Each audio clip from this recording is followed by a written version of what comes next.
Hola, bienvenidos y bienvenidas a Rendimiento Evolutivo, el podcast donde unimos ciencia, práctica y experiencia para hablar sobre entrenamiento, nutrición, psicología y todo lo que tenga que ver con el entrenamiento de resistencia. En el episodio de hoy voy a responder a algunas preguntas súper interesantes que me habéis dejado en el grupo de Telegram. Vamos a hablar del entrenamiento de zona 2 en pretemporada, de los desayunos ideales para competir, cómo interpretar la deriva cardíaca o incluso dudas sobre aerodinámica y ruedas que reconozco que me han hecho tener que estudiar e investigar para poder responderla.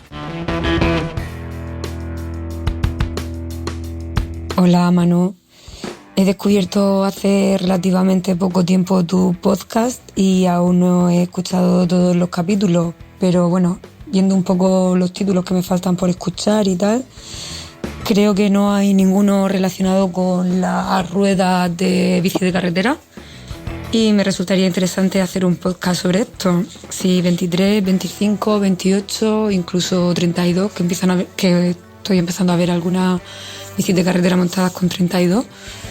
Y lo que puede afectar es cambiarle a una llanta, por ejemplo, que está preparada para 28 y ponerle una cubierta inferior. ¿Cómo puede afectar esto realmente? Si sería lo mismo que poner una de 25 en una de 25, imagino que no. Pero bueno, hacer un podcast sobre esta temática. Muchas gracias. Chao. Hola Aurora, gracias por la pregunta. Bueno, preparando la respuesta me doy cuenta de que es increíble la cantidad de artículos científicos que hay ya sobre este tema. Ojalá la hubiera hecho antes y se la hubiera podido hacer a Yello Corral, pero he hecho una buena investigación y espero darte una respuesta útil. Para empezar, al medir ruedas tenemos que ver varios componentes. Está la aerodinámica, por supuesto, pero también es importante ver la resistencia de rodadura, el peso y la rigidez del conjunto, ya que una parte sin la otra se queda coja. O sea, tú puedes tener el conjunto más aerodinámico, pero que sea poco rígido y te haga perder vatios, o a la inversa, que las altas presiones te hagan ir dando botes y no tengas comodidad, tracción o control de la bicicleta. Para abordar las dos primeras preguntas, creo que podemos utilizar el concepto de gradiente de presión. Mira, cuando la anchura del neumático y de la llanta son similares, se generan menos turbulencias en torno a la llanta, en la transición entre el neumático y esta, y esto hace que mejore el coeficiente de penetración y por ende disminuya la resistencia aerodinámica. Ahora bien, a tu pregunta, ¿qué neumático es más aerodinámico? Bueno, en inglés hay un concepto que lo llaman wetted area o área mojada en español, que hace referencia a cuánta área frontal de más tiene un neumático más ancho. Por ejemplo, un neumático de 30 milímetros es 7 milímetros más ancho que uno de 23, pero es que además es más alto. La diferencia de altura suele estar en torno a 14 milímetros. Claro, si multiplicas lo más ancho, o sea, la anchura por la ganancia de altura, tenemos que una rueda de 30 tiene una sección frontal que es un 33% mayor que la de un neumático de 23, ¿no? Así, bueno, necesitaríamos que una rueda de 30 milímetros fuese un 33% más aerodinámica para compensar ese aumento de área frontal. El coeficiente aerodinámico de las ruedas de la bicicleta está determinado casi por completo por la combinación del ancho y el largo, o sea, del perfil de la llanta. Los neumáticos anchos son menos aerodinámicos y para que mejore su penetración necesitan acompañarse de unas llantas de perfil alto para reducir las turbulencias y conseguir ese perfil en forma de gota de agua que minimice el coeficiente aerodinámico. En cambio, los neumáticos más estrechos pueden funcionar mejor con ruedas de perfil bajo, lo que permite reducir mucho el peso del conjunto. Parece que lo ideal sería un neumático con un diámetro entre 2 y 4 milímetros menor que la anchura máxima de la llanta, para conseguir ese perfil, como te decía, de forma de gota de agua. Aunque esto también depende de factores como la forma del neumático, ya que no todos son iguales. Al final lo que tenemos que tener claro es que no podemos medir la aerodinámica del neumático sin tener en cuenta con qué llanta se acompaña, y de hecho pues no me extrañaría que en el futuro pronto tengamos neumáticos específicos para un tipo de llanta en concreto, y al menos esto que ocurra para las contrarreloj. Luego me preguntabas por el coeficiente de rozamiento. A la misma presión, los neumáticos anchos tienen menor resistencia a la rodadura que los estrechos, aunque pensemos que es al revés. Pero, claro, los neumáticos estrechos se pueden llevar a mayores presiones, y cuanto más alta es la presión, mayor es la ventaja de los neumáticos estrechos. También está el tema de la amortiguación y la ganancia de tracción. Está claro que los neumáticos más anchos tienen bastante ventaja en este aspecto, fundamentalmente porque amortiguan mejor al ir a presiones más bajas y mejoran la tracción y la comodidad. Y por último, tenemos que hablar del peso. Un neumático más ancho es más pesado y además es un peso que gira todo el tiempo, lo cual afecta muchísimo más al rendimiento que un peso estático como el del cuadro. De hecho, cuanto más lejos del eje de rotación esté el peso, mayor es la energía necesaria para moverlo, ya que esta fuerza multiplica por el radio de la circunferencia. Por esto mismo, los gramos del neumático son los gramos más importantes de toda la bicicleta. Como ves, es difícil dar recomendaciones en este aspecto, ya que dependerá de tu disciplina y de tus objetivos. Además, las nuevas llantas suelen estar ya preparadas para neumáticos más anchos, siendo mucho más anchas, lo que permite eliminar algunos de los problemas aerodinámicos de los neumáticos anchos, aunque a costa de aumentar el peso, lo cual es un problema especialmente en etapas de montaña. Respecto a si cubierta, tubular o túbeles, vuelve a depender de muchas cosas. En principio, parece que túbeles es más rápido, ya que no hay fricción entre los componentes de la rueda, porque mientras que en el tubular tenemos fricción entre la capa de pegamento y el neumático, y en la cubierta entre esta y la cámara, en túbeles no hay. Esto hace al túbeles 5 vatios más rápido que una cubierta cuando vamos a 40 km por hora en un deportista que pese 80 kilos y una bici de 7. Y en ese mismo caso, túbeles es 3 vatios más rápido que una cubierta. Pero claro, esto no es gratis, ¿no? Porque en túbeles a menudo usamos líquido antipinchazos o un mousse para evitar también estos pinchazos. Por ejemplo, usar líquido antipinchazos en túbeles aumenta la resistencia a la rodadura entre 2 y 5 vatios en función de la velocidad y la cantidad de líquido utilizada, siendo estos 5 vatios máximos cuando van muy rápido con 100 mililitros de líquido sellante. El mousse arroja unas pérdidas parecidas, así que al final acabaríamos en las mismas, lo comido por lo servido. Con todo esto en mente, hay una cosa buena y una mala. La mala es que, como ves, es bastante complicado dar recomendaciones para cada persona y bicicleta. Pero la buena es que parece que esto realmente no importa mucho. Hola Manu, yo voy a empezar ahora la pretemporada, periodo de base, como quieras decirlo. Mi pregunta es si en estos 2 meses tengo que estar solamente en zona 2 o puedo hacer algún día, por ejemplo, salida con la grupeta o algo así. Gracias. Hola Carlos, una pregunta muy común, así que voy a intentar aclararla, aunque sin entrar en detalle más de la cuenta, porque justo la semana pasada grabé un episodio sobre el entrenamiento en zona 2 y aunque aún no lo he publicado, porque me gusta tener algunos en reserva, voy a intentar no repetir el mismo contenido. Así que lo primero que te diría es, ¿por qué deberías estar solo en zona 2? Esta es una de las tradiciones sin evidencia científica que se siguen repitiendo en el ciclismo, al nivel de la creencia de que depilarse el día antes de la prueba es perjudicial o de que si se te cae el salero tendrás mala suerte.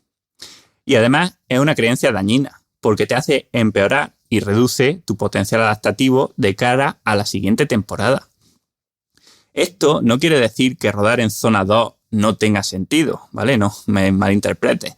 El entrenamiento a ritmos bajos es el preponderante en el periodo inespecífico porque es una intensidad que nos permite mantener gran parte de las adaptaciones sin generar mucha fatiga ni riesgo de sobreentrenamiento. Además, minimiza también el riesgo de lesión y nos permite disfrutar y alejarnos del estrés de las competiciones y de las series. Además, también puedes aprovechar para hacer otros deportes y mantenerte en esta zona 1 o zona 2, ya sea andando, pedaleando, nadando o corriendo. Por ejemplo, un atleta puede realizar largas tiradas en zona 2 en la bici durante la pretemporada, mientras que un ciclista puede complementar su trabajo de bici con senderismo, patinaje o con carrera. Pero de ahí a, como he visto a gente, llegar a bajarse de la bici en los repechos u obligarte a salir solo para no pasarte de zona 2, pues va un mundo. Para empezar, es que aunque te pases de zona 2 en tu salida con grupeta, no va a cambiar mucho el tipo de entrenamiento realizado. Al final, siempre y cuando sean esfuerzos breves, el tipo de trabajo es el mismo. Recuerda que el metabolismo no es un interruptor, sino un continuo. Incluso en el caso de que hicieras series de alta intensidad durante la pretemporada, no pasaría nada, no te cargarías la base, ni mucho menos. Al contrario, mejorarías más tu masa y función mitocondrial o tu capacidad de utilizar grasa que si solo hicieras zona 2, ya que estarías aplicando un estímulo más alto. Como evidencia empírica, tenemos corredores que compiten durante todo el año. Aparte de los Van der Poels y Van Aert, tenemos ya muchos ciclistas que están empezando a meter algunas competiciones durante el invierno. Y ni qué decir en otros deportes, y no parece que meter estos esfuerzos puntuales en la pretemporada les afecte negativamente. Además, en mi experiencia también como entrenador, observo lo mismo. Y sería más, y es que pasar varios meses sin estimular nada la vía glucolítica o la capacidad aeróbica máxima va a tener efectos bastante acusados en el rendimiento que probablemente se podrían reducir dando algunos estímulos de mantenimiento, ya que es más fácil mantener una capacidad que ganarla de cero. Esto lo explicaré bien también en el próximo máster de entrenamiento que empezamos en diciembre. El problema, obviamente, es que te pases de la raya. Tenemos que entender que cuando trabajamos una cosa, renunciamos a trabajar otra. Si te enfocas mucho en el trabajo de alta intensidad en la pretemporada, vas a descuidar el trabajo de baja intensidad, o el de fuerza máxima, o el descanso. Es por esto que si un día te pasas y lo compensas el resto de semana, pues no pasa nada. Pero si te dedicas a salir todos los días o todas las semanas, como pollo sin cabeza el domingo, al final sí que acabarás pagándolo en los meses siguientes. Para terminar, te recuerdo que en el episodio 78 del podcast hablo sobre cómo entrenar la pretemporada en ciclismo, y es algo que puede ser totalmente válido para otros deportes también. Así que quizás te ayude si aún no lo has escuchado. Entre estas dos preguntas, quiero aprovechar para anunciaros un nuevo proyecto que os puede interesar. Tras escribir La naturaleza del entrenamiento, he podido dar un salto increíble en mi entendimiento del rendimiento gracias a poder aprender de personas que saben muchísimo tanto de entrenamiento como de disciplinas afines para tal fin. Gracias a ello, llevo meses escribiendo y puliendo ideas para ir desarrollando una forma actualizada de enfocar el entrenamiento de resistencia a través de comprender cómo nos adaptamos y de qué formas podemos llevar al deportista al éxito partiendo de las circunstancias y condiciones únicas de cada uno. Se trata, pues, de llevar a la práctica del entrenamiento las ideas de la naturaleza del entrenamiento y los sistemas complejos. Pero en vez de copiar patrones y modelos como se aprende en las universidades, lo haremos a través de entender los principios de cómo funciona y cómo se adapta el organismo. Tras sugerirlo en Telegram y ver vuestras respuestas, creo que es el momento de echarle valor e intentar hacerlo de una vez. Así que el curso empezará en diciembre y durará hasta abril, donde tendremos 22 sesiones, o sea, 5 meses de clase, aprovechando que las noches son más largas. Las sesiones serán en directo y durarán aproximadamente 2 horas y media, donde tendremos una parte de teoría y otra parte de llevarla a la práctica. Además, tendremos un grupo privado para ir respondiendo cualquier duda o pregunta que se vaya dando en relación al contenido del curso, así como para compartir materiales. El contenido provisional os lo dejo en el primer enlace de la descripción de este episodio, pero ya os adelanto que trataremos todo lo realmente importante para rendir y entrenar a deportistas. El contenido sirve tanto para ciclismo como para carrera a pie, ya sea en asfalto o por montaña, ya que uno de los profesores confirmados ya en el curso será Frédéric Sabater, que nos ayudará a entender mejor la fisiología y a llevarlo todo a las carreras por asfalto y por montaña.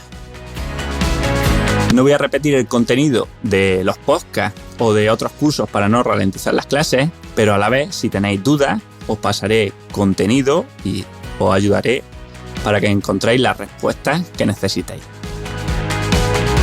Por último, si os apuntáis durante esta primera quincena de noviembre, tendréis un descuento de un 20% en el precio del curso. Será el mayor descuento que haga y será con un código que solamente voy a decir en este episodio. Así que solamente para los oyentes de ciclismo evolutivo y para quienes estéis en el grupo de Telegram. El código es una serie de letras, son 3 letras y son OPC.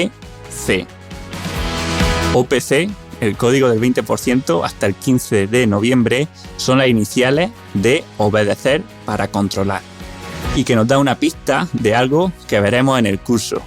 Y es que para controlar nuestro organismo y mejorar, debemos entender y respetar nuestra genética y, en definitiva, nuestra naturaleza.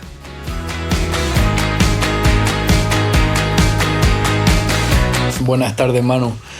A mí me gustaría que aclaraseis un poco cuál es el desayuno ideal antes de un entrenamiento exigente o de una carrera para un ciclista y con cuánta antelación, ya que hay mucha confusión con los hidratos simples, los hidratos complejos. Por un lado te dicen que mejor hidratos complejos que liberan la energía poco a poco, pero por otro lado te dicen que no, que esos llevan mucha fibra y que eso es indigesto o que puede tardar mucho más tiempo el organismo en asimilarlo, y que por lo tanto hidratos simples, pero con los hidratos simples a veces te dicen que te puede subir el azúcar de golpe y luego tener una hipoglucemia y te quita la energía. No sé, un poco ver qué dice la ciencia o qué hacéis los profesionales. Muchas gracias. Gracias por la pregunta, Javi. Déjame empezar diciendo que no existe un desayuno ideal o perfecto antes de una competición, pese a los titulares clickbait que puedan salir en las revistas de fitness. Y esto se debe a que no eres perfecto. No te lo tomes como algo personal, porque yo tampoco lo soy, ni nadie lo es. Cada uno tenemos un conjunto de circunstancias diferentes, como una mayor o menor capacidad de digerir alimentos, que depende a su vez de cómo de nerviosos estemos ese día, cómo esté nuestra microbiota en estos meses, qué cenamos el día de antes, qué creemos que nos va bien, etc. Así pues, yo no te voy a dar un desayuno clave, sino las pautas para que tú sepas cómo construirte tu propio desayuno lo mejor posible. Lo primero es empezar recalcando que el papel del desayuno en el rendimiento es muy pequeño. Los depósitos de glucógeno tienen que estar cargados ya del día anterior. El gasto calórico mientras dormimos es de unas 60 kilocalorías por hora aproximadamente, o sea que en 8 horas de sueño gastaríamos unas 480 calorías. De estas, el 80% aproximadamente provendrán de los ácidos grasos. Si hacemos cuentas, nos quedamos con que solamente utilizaríamos unas 100 calorías de glucosa durante la noche, que equivalen a 25 gramos de glucógeno, que equivalen a aproximadamente el 4% de nuestras reservas. Por tanto, el objetivo del desayuno es tener una pequeña provisión para reponer estas reservas sin generarnos ningún tipo de molestia de cara a la prueba, ya que el riesgo de pasarnos desayunando es muy superior al beneficio que obtendríamos.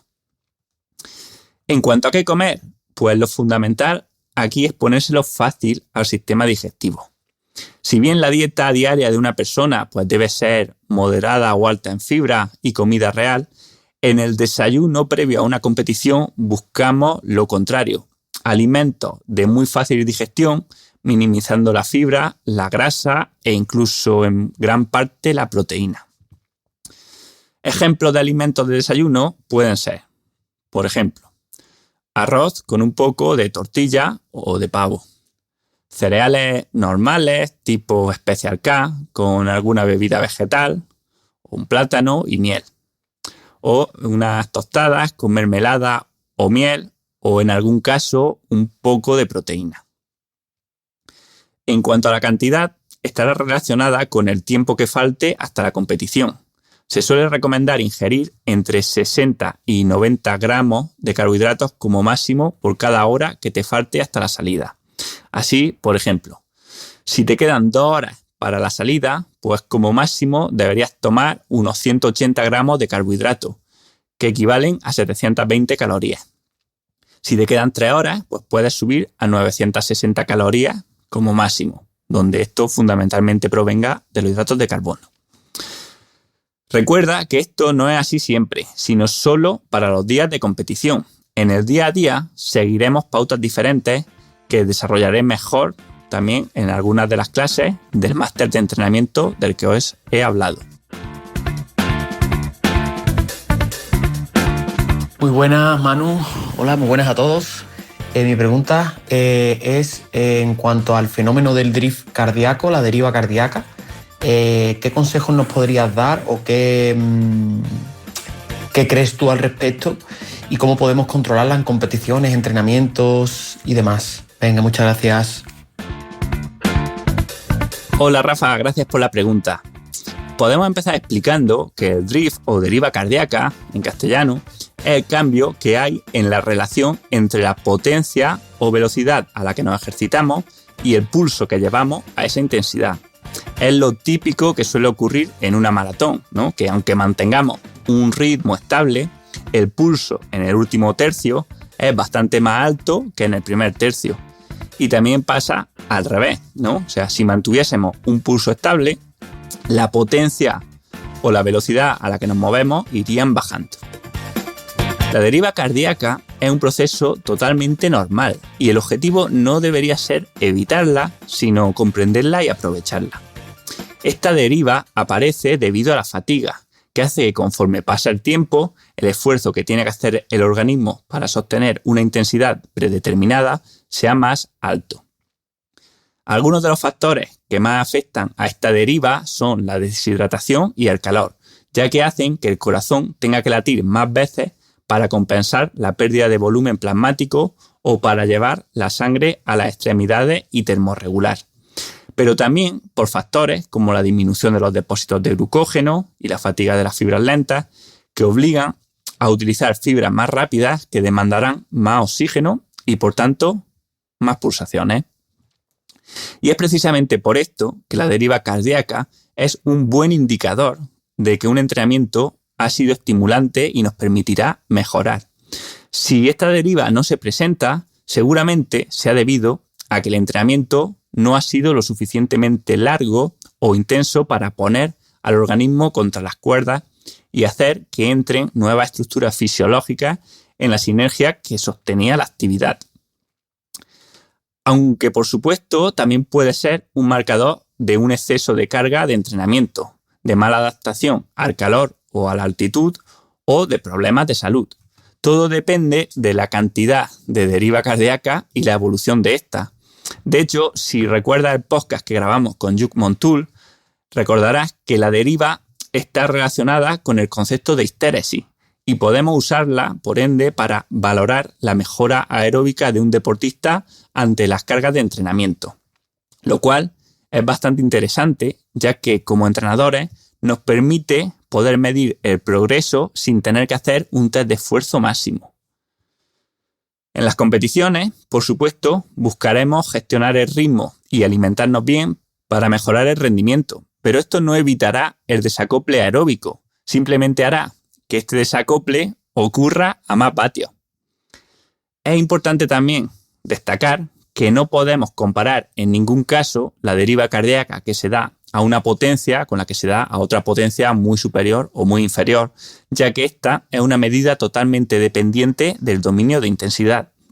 Por ejemplo, si bien la deriva cardíaca en zona 2 pues, es lenta y pequeña, la deriva cardíaca cuando estamos en zona 3, o sea, entre los dos umbrales, pues ya es más constante, y cuando trabajamos ya por encima del segundo umbral, esta deriva es rápida y continua, ya que al final el pulso se relaciona muy bien con el porcentaje al que estamos del consumo de oxígeno, y en esfuerzo en el dominio severo, el consumo de oxígeno, como recordáis, no para de aumentar hasta que llegamos al agotamiento.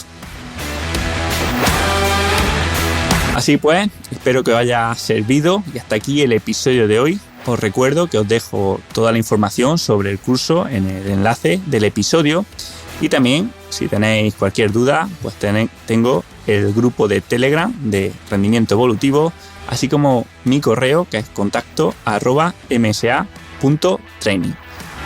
Sin más, me despido. Yo soy Manu Solarjona y esto ha sido Ciclismo Rendimiento Evolutivo. Nos escuchamos la semana que viene.